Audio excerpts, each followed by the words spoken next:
ریاستہائے متحدہ امریکہ، دنیا کی سپر پاور، خوابوں اور امنگوں کی سرزمین۔ بہت سے امریکیوں کے لیے امریکہ کی تاریخ کا تعارف 1620 میں مے فلاور میں 102 مسافروں کی آمد سے جڑا ہے، لیکن بہت کم لوگ اس حقیقت کو جانتے ہیں کہ اس سے 1 سال پہلے یعنی 1619 میں 20 افریقی غلام اس سرزمین پر اپنی مرضی کے بغیر لائے گئے تھے۔ یہ اسیر جو ورجینیا کی سرزمین پر اترے غالباً وہ پہلے غلام تھے جو اس زمین پر اترے جو 150 سال بعد متحدہ امریکہ کے نام سے معرض وجود میں آئی۔ آج 400 سال بعد بھی ورجینیا میں ان سیاہ فام غلاموں کی آمد امریکی تاریخ کے ہر بڑے لمحے سے جڑی ہے۔ آج 400 سال بعد بھی امریکی معاشرے کی اساس میں سفید فام لوگوں کا وہ احساس برتری پناہ گزین ہے جو سیاہ فاموں کو کمتری کی حیثیت سے دیکھتا ہے۔ 1619 میں جب پہلے اسیروں کو ورجینیا کے ساحل پر اتارا گیا تھا، اس وقت ملک کی اکثریت سفید فام رہی اور وہ بنیادی طور پر مقامی امریکی غلاموں اور سفید فام یورپی نوکروں کی محنت پر انحصار کرتی رہی۔ 17ویں صدی کے اختتام سے غلام تجارت کا امریکی کالونیوں پر اثر صحیح انداز میں نظر آنا شروع ہوا۔ 17ویں اور 18ویں صدی میں سیاہ فاموں کو افریقہ سے اغوا کر کے امریکہ لایا جاتا رہا، ان کو امریکی کالونیوں میں غلامی پر مجبور کیا گیا اور تمباکو اور روئی جیسی فصلوں کی پیداوار میں ان سے بیگار لی گئی۔ کچھ مورخین کے مطابق صرف 18ویں صدی میں ہی 6 سے 7 ملین غلاموں کو نئی دنیا میں درآمد کیا گیا، جس سے افریقی براعظم کو اپنے کئی صحت مند اور قابل مرد و خواتین سے محروم ہونا پڑا۔ ان غلاموں کے مالکان پابندی والے نظامی ضابطوں کے ذریعے اپنے غلاموں کو خود پر مکمل طور پر انحصار کرنے پر مجبور کرتے تھے۔ عام طور پر انہیں لکھنا پڑھنا سیکھنے کی اجازت نہیں تھی اور ان کے طرز عمل اور نقل و حرکت پر پابندی تھی۔ غلاموں کے درمیان ایک سخت درجہ بندی نے ان کو منقسم رکھنے اور اپنے آقاؤں کے خلاف منظم ہونے کا امکان کم کرنے میں مدد فراہم کی۔ 1776 کے اعلامیہ آزادی نے اپنی پہلی سطر میں یہ تسلیم کیا کہ تمام انسان برابر پیدا ہوئے ہیں اور انہیں ان کے خالق نے کچھ غیر یقینی حقوق سے نوازا ہے، لیکن اس اعلامیہ آزادی نے بھی یہ برابری کا حق افریقی یا افریقن امریکی غلاموں کے لیے تسلیم نہیں کیا تھا۔ اس اعلامیہ کے ختمی ورژن میں غلامی کی مذمت کے حوالے کو ہی ختم کر دیا گیا۔ تھامس جیفرسن جو کہ خود ایک غلام مالک تھے نے غلامی کو مسترد کرنے والی سطریں لکھیں۔ انہوں نے سیاہ فام لوگوں کو غلام بنانے والے متعدد مندوبین کی تنقید کے بعد اس حوالے کو ہٹا دیا۔ 1790 میں پہلی امریکی مردم شماری کے مطابق سیاہ فام غلام جنوبی ریاستوں کی آبادی کا ایک بہت بڑا حصہ تھے۔ 1860 تک جب ملک میں امریکی نژاد آبادی میں اضافہ ہوا تو امریکہ میں تقریباً 4 ملین غلام سیاہ فام افراد کی آبادی ریکارڈ کی گئی، جو کہ آبادی کا 13% بنتے تھے۔ امریکہ کے پہلے 12 میں سے 8 صدور غلام مالکان تھے۔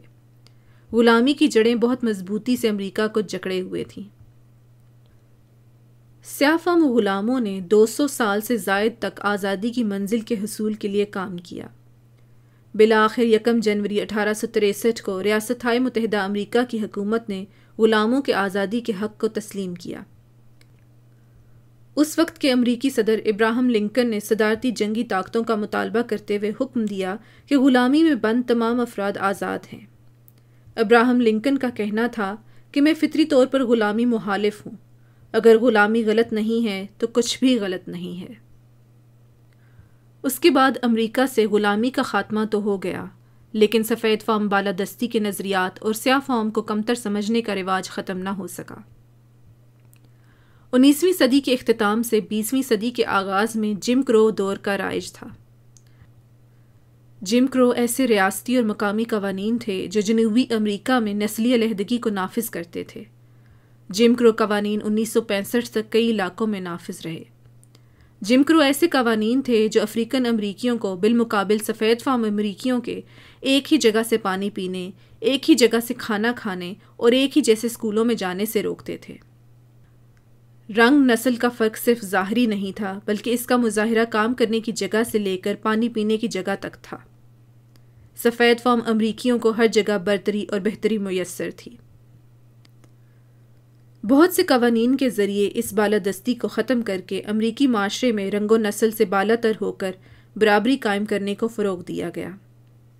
لیکن نسل پرستی اور نسلی تعصب کا یہ عنصر آج بھی امریکی معاشرے پر غالب ہے۔ پولیس کے ہاتھوں سیاہ فام مرد و خواتین کے خلاف تشدد اور قتل امریکی معاشرے کا ایک المیہ اور لمحہ فکریہ ہے۔ صرف 2014 میں ہی مائک براؤن، ایرک گارنر، 12 سالہ ٹیمر رائس، ان سیاہ فاموں کی یہ المناک اموات پولیس کے ہاتھوں 4 مہینوں کے اندر ہوئیں۔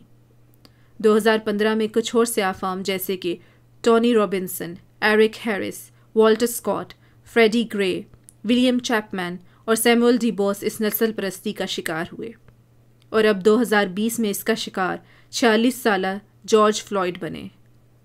فلوئڈ کی المناک موت کے بعد ملک گیر بدامنی بلا شبہ 2014 کی نسبت زیادہ شدید ہے۔ جارج فلوئڈ کے قتل نے امریکہ میں نسلی تعصب کے صدیوں پرانے زخموں کو دوبارہ کریدا ہے۔ جارج فلوئڈ کے ساتھ جو کچھ ہوا وہ غلامی کے ان زہریلے بیجوں کا نتیجہ ہے جو 1619 میں بوئے گئے تھے، جب افریقہ سے پہلے سیاہ فام غلام مرد و خواتین کا گروہ امریکہ کی سرزمین پر لایا گیا تھا۔ جارج فلوئڈ نسل پرستی کا شکار ناموں کی لمبی فہرست میں تازہ ترین ہے، جس کے تانے بانے 1619 سے شروع ہونے والی سیاہ فاموں کی غلامی سے جڑے ہیں۔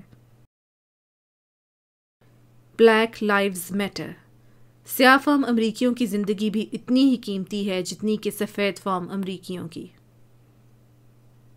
جب تک پورا امریکہ اجتماعی طور پر نسلی تعصب کے ماضی اور حال پر پڑنے والے اثرات کی ذمہ داری قبول نہیں کرے گا اور انصاف کے حصول میں ایک روشن مستقبل پیدا کرنے کا عہد نہیں کرے گا، سیاہ فام نسلی تعصب کی وہ فہرست کبھی ختم نہیں ہوگی جس میں جارج فلوئڈ کا نام تازہ ترین ہے۔